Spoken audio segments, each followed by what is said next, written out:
Sahabat setia Go Warrior yang dikasih Tuhan, Shalom. Hari ini adalah Senin 30 Desember 2024, Senin dalam oktav Natal. Kita mari mengawali hari ini dengan penuh syukur dan dengan penuh sukacita. Anginnya kencang, asik, serasa di pantai. Emang pantai indah kapuk.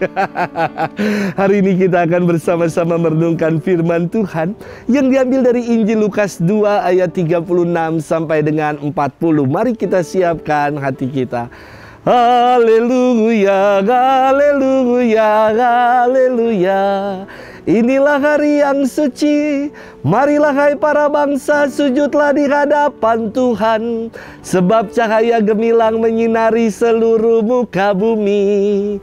Haleluya, haleluya, haleluya. Tuhan bersamamu dan bersama rohmu. Inilah Injil suci menurut Lukas. Dimuliakanlah Tuhan. Ketika anak-anak Yesus dipersembahkan di bait Allah, ada di Yerusalem seorang nabi perempuan anak Fanuel dari suku Asyer, namanya Hana. Ia sudah sangat lanjut umurnya. Sesudah menikah, ia hidup 7 tahun bersama suaminya, dan sekarang ia sudah janda berumur 84 tahun. Ia tidak pernah meninggalkan bait Allah dan siang malam beribadah dengan berpuasa dan berdoa. Pada hari kanak-kanak Yesus dipersembahkan di bait Allah, Hana pun datang ke bait Allah dan mengucap syukur kepada Allah serta berbicara tentang kanak Yesus kepada semua orang yang menantikan kelepasan untuk Yerusalem. Setelah menyelesaikan semua yang harus dilakukan menurut hukum Tuhan, kembalilah Maria dan Yusuf beserta kanak Yesus ke kota kediaman mereka, yaitu kota Nazaret di Galilea. Anak itu bertambah besar dan menjadi kuat, penuh hikmat, dan kasih karunia Allah ada padanya. Demikianlah sabda Tuhan. Terpujilah Kristus. Sahabat setia Go Warrior yang dikasih Tuhan, Shalom. Beberapa waktu lalu ya, saya ada misa di Grand Heaven. Karena lagi musim hujan, saya ditawarkan untuk dijemput dan saya mengiyakan. Biasanya saya lebih suka naik motor karena lebih cepat. Selain lebih cepat, pulang dari Grand Heaven bisa mampir makan nasi goreng tek-tek. Ini yang meninggal adalah seorang oma usia 98 tahun. Sudah punya 16 cucu dengan 8 cicit. Wah, istimewa sekali.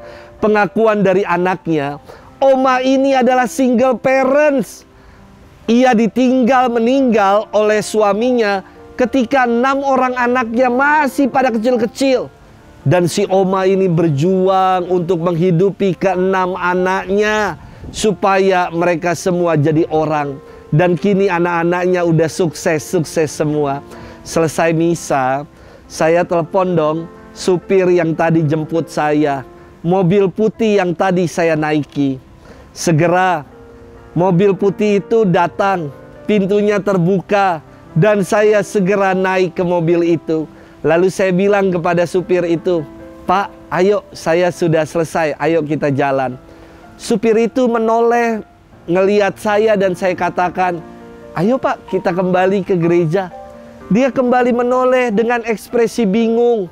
Dan tiba-tiba ada orang di luar menghampiri saya dan mengatakan, "Maaf Pak, ini mobil saya." Ternyata saya salah naik mobil. Hancur, malu banget. Mobil jemputan saya ada di belakang. Ya sudahlah, saya katakan, aduh, minta maaf, saya tidak tahu karena bukan mobil saya hanya dijemput saja.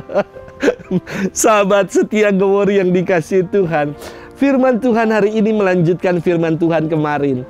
Peristiwa Yesus yang dipersembahkan di bait Allah membuat Simeon mengidungkan pujiannya kepada Allah yang berkenan mengaruniakan keselamatan kepada Israel. Hadir pula dalam kisah Yesus yang dipersembahkan di bait Allah sosok Hana, anak Fanuel, seorang nabiah dari suku Asyer yang membaktikan seluruh hidupnya dengan laku bakti bagi Allah. Dikatakan siang malam Hana beribadah kepada Allah dengan berdoa dan berpuasa.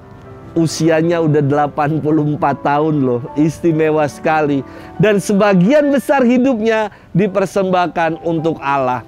Kalau saya hitung-hitung ya, kemungkinan Hana ini tadi kan dikatakan dalam Injil, kalau Hana menjalani hidup bersama dengan keluarganya hanya selama 7 tahun. Kalau dihitung-hitung Hana menikah di usia 15-20 tahun, maka ia sudah menjadi janda sekitar 60-70 tahunan loh. Istimewa sekali. Seorang janda itu kan hidup tanpa adanya pegangan, tanpa adanya sosok sebagai pencari nafkah dalam hidupnya. Hana menjadi single parent, namun ia malah memberikan dirinya semua seutuhnya bagi Tuhan.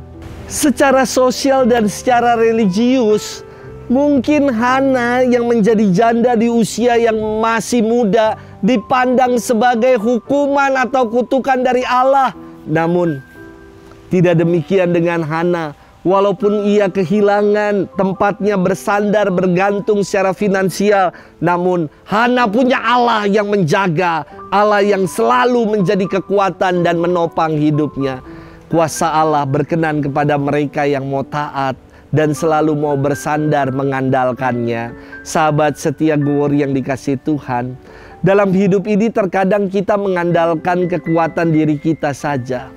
Olah kesalehan dan hidup beriman bukan hanya menjadi tempelan di KTP, bukan. Kita tidak sepenuhnya mengandalkan Allah dalam hidup, maka hasilnya ketika menjumpai kerikil dan pergumulan, kita mudah sekali meninggalkan Allah, mudah sekali putus asa, dan kita menyalahkan Tuhan. Mari para sahabat setia Gowor yang dikasihi Tuhan, kita selalu mau berpegang pada Allah, bersandar pada Allah dan mengandalkan Dia semata dalam hidup. Sebab Dia akan selalu memelihara kita. Selamat bermenung. Tuhan memberkati kita selalu. Dalam nama Bapa dan Putra dan Roh Kudus. Amin.